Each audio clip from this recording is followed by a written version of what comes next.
concerning. The past 24 hours have seen Russia unleash approximately 75, by some counts 83 up to 86 missiles on at least 10 cities in Ukraine, including Kyiv. They've hit civilian targets, damaged infrastructure, the fresh wave of explosions that has claimed at least 11 lives and wounded several more. And in fact, the German consulate was also hit. Comes after the explosion of a bridge linking Russia with the Crimean peninsula. That's the explosion, those pictures that came in on Saturday. So this bridge is an important bridge. Crimea was annexed by Russia in 2014, and this one bridge kind of connects Russia to Crimea. They were using this to transport, among other things, of course, military equipment, etc. So Putin says this is a terrorist strike because it was an explosive-laden truck which went off, and in response, he's rained down missiles on Ukraine. Meanwhile, Ukraine has called Russia a terrorist state. So this escalation is quite scary, really, because in the last few days, there was a hope that they would siege. Ukraine was getting more and more ground. The Russian defense minister is on the verge of getting sacked. And there was some kind of hope that there would be some light at the end of the tunnel. That doesn't seem to be the case. We're just giving you a sense of the extent of the strikes today, and a lot of them on civilian targets. How far will Putin go is the clear question. Remember, just last week, Joe Biden, the US president, said that Armageddon is not ruled out. Putin could go as far as using nukes. Is that really what we're talking about? Is a nuclear attack actually on the table? Maruf Raza, Group Consulting Editor, Times Network. With me on the show today, I'm speaking with Anil Trigynayat, former Deputy Ambassador to Russia. Welcome to both of you. Thank you so much for joining us today. Ambassador Trigynayat, let me begin with your comments. Is this a desperate Putin? Is this a resolute Putin? And as Medvedev has said, is this just phase one? Well, I think this is the escalation phase now, because Putin has recently suffered a lot of reverses in the areas, and they have understood that the war is going to be, that's the only option for Putin at the moment to continue with this war. And these reverses were also, in a way, to salvage the reputational crisis that a superpower has come to bear upon.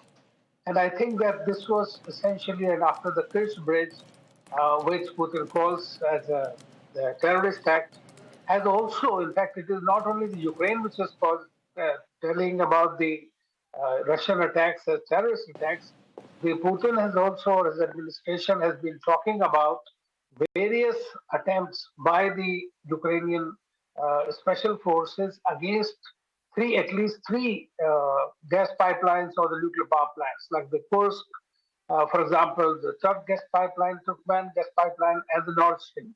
So all these are being considered as sabotage. As you know, that in this war, weaponization of the financial instruments and the weaponization of the energy and the food and the fertilizer are the very novel kind of weapons that are being fought in this. So question of using nuclear weapons or the nukes comes much later.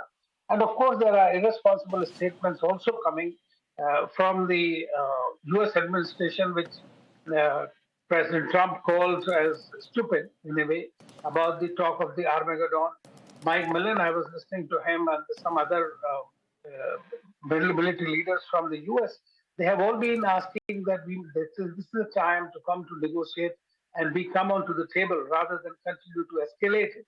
Because if it does get escalated to the extent where we fear the most, I think that's going to be the worst time of the situation that we are looking at. We are looking definitely at the World War III thereafter. I mean, there is nothing that is going to prevent only with the tactical weapons. So I think that there is a little window open where things could be solved, but I don't see any effort is being made by either side. Maruf, and of course, I'll come to the nuclear question yet. I hope it's just saber rattling. I feel very alarmed that the heads of nations are just banding about the N-word so casually. Do you think that this is just the beginning of escalation and there'll be a tit for tat coming from Ukraine next?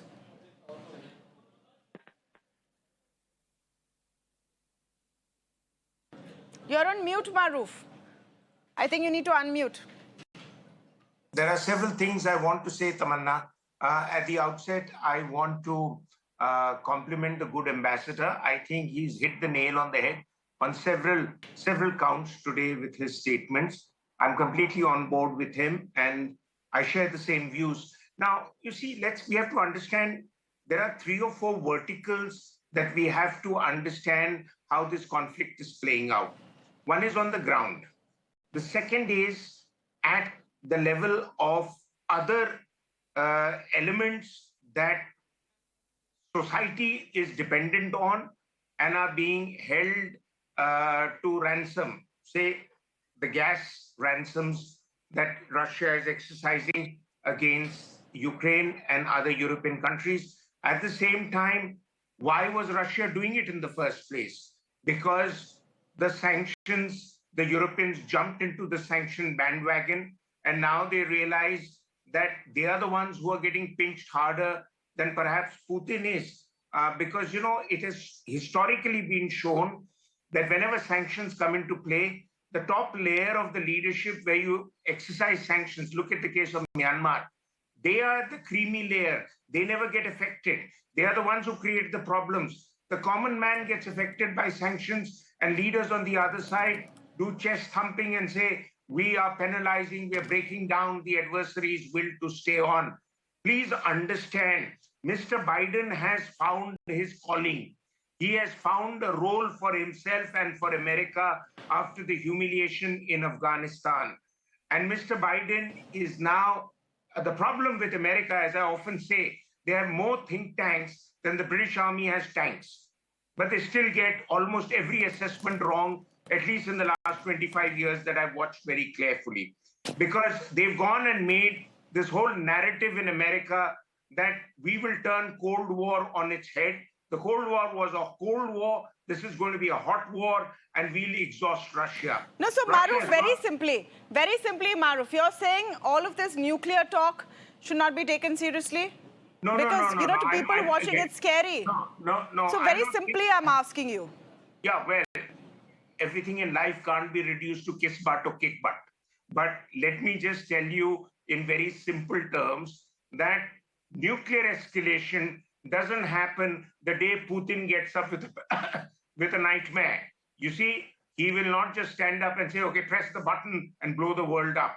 Nuclear escalation is a graduated level of activity. And that graduated level, and that's what the good ambassador was referring to, that here is a window to de-escalate. Putin, in a way, has got at least part of his war aims achieved with the annexation of those eastern areas. Now, if you can get him to sit down to talk, and it's not India that's going to do the talking because India is allergic to mediation. It has to be one of the Europeans, probably Germany and France, who don't like each other. Yeah, well, I mean, why should we, honestly? Yeah, why should we? But probably Germany and France because they are the most affected. Germany because of gas and energy and all. And France because it sees itself as a leader of Europe. They have to, just let me complete my last important point.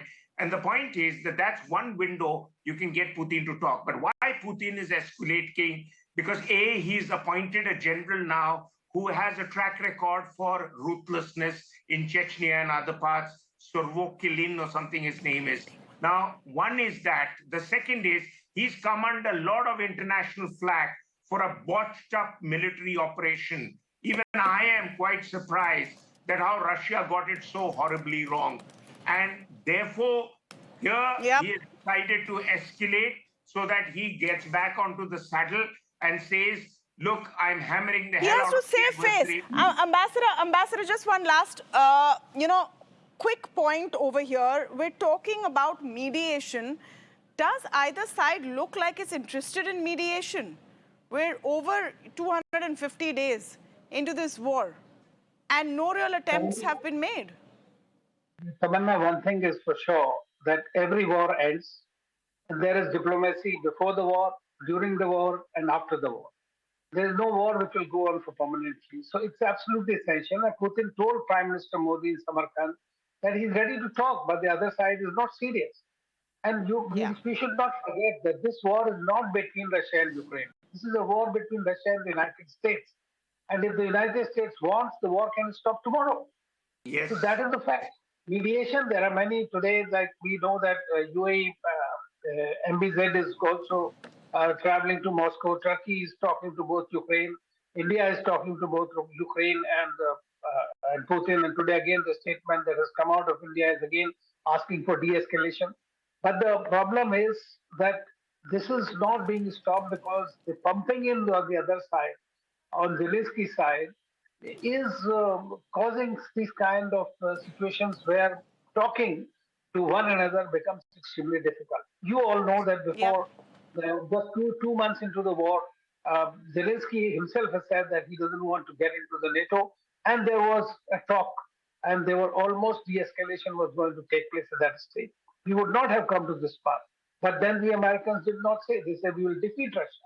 Now, if the goalposts keep on changing in that kind of a scenario where you have a larger geopolitical context, then it becomes increasingly difficult to arrive at a peaceful solution. Yep, we can only hope it doesn't escalate further. I'm so sorry, Maruf, I'm absolutely out of time. I've been told to wrap up a couple of times. 10 seconds, because I can't say no to you. Yes. 10 seconds, and to beef up the ambassador's point, both America and Russia are making money out of the war.